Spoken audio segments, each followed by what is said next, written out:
ना घोड़ा ना कोनो सवारी है क्या? कोई सवारी है क्या? बाबा के दरबार जाने के लिए कोई सवारी है?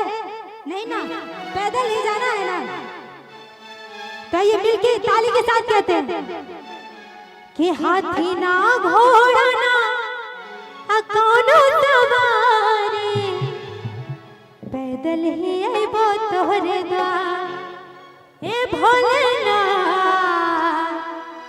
अब पैदल ही आइबो तोहरे द्वार। बोले बाबा भूतनाथ की जय हो, बोले शंकर की जय हो, बोल बा बोल बा।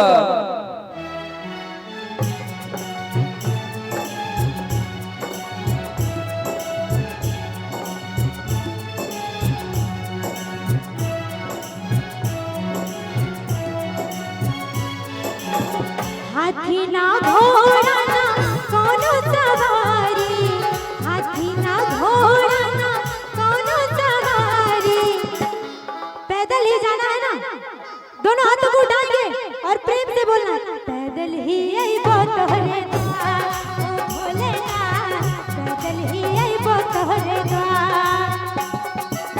हाथी ना घोड़ा ना कोनो सवारी, हाथी ना घोड़ा ना कोनो सवारी, पैदल ही आइबो तोहरे द्वार ओ भोलेनाथ, पैदल ही आइबो तोहरे द्वार। और क्या कहते हैं? बोल बम का नारा है, बाबा एक सहारा है, बोल बम का नारा है, बाबा एक सहारा है। बोल बम बोल बम बोल बम।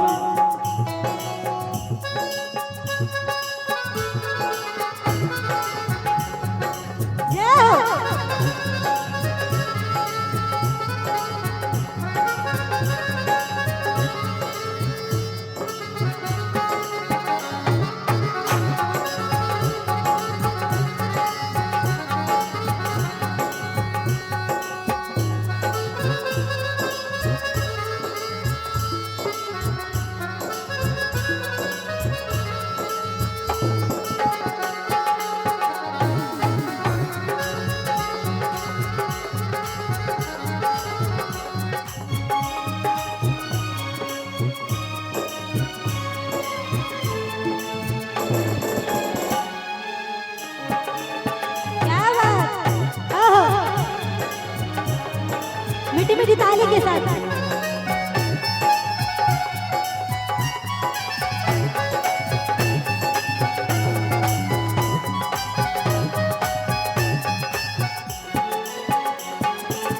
कन कन के बासे हे अंतर्यामी, हम तुमरे चाकर तुम हमरे स्वामी, हम तुमरे कन कन के बासे हे अंतर्यामी, हम तुमरे चाकर तुम हमरे स्वामी, हम तुमरे चाकर तुम हमरे स्वामी। ना तोहरा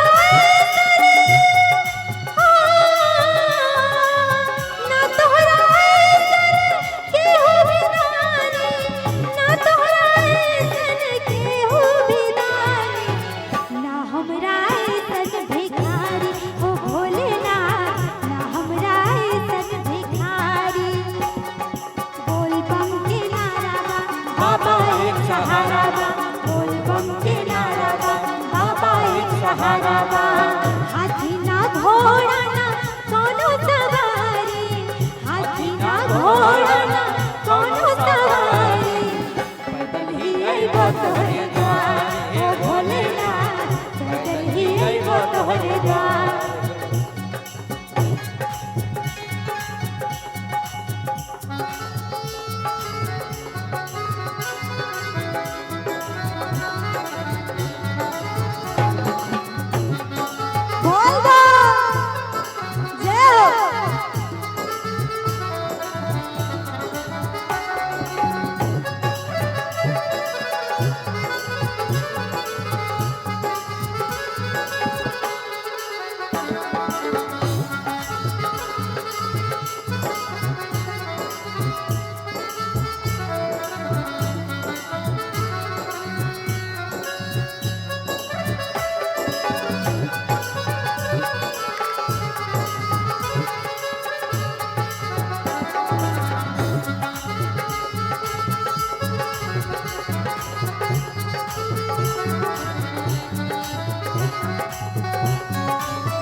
और क्या कहते हैं?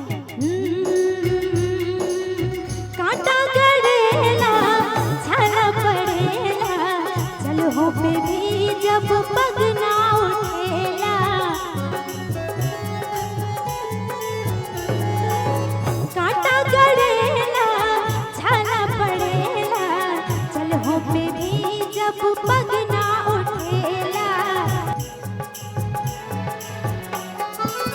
लागेला खुद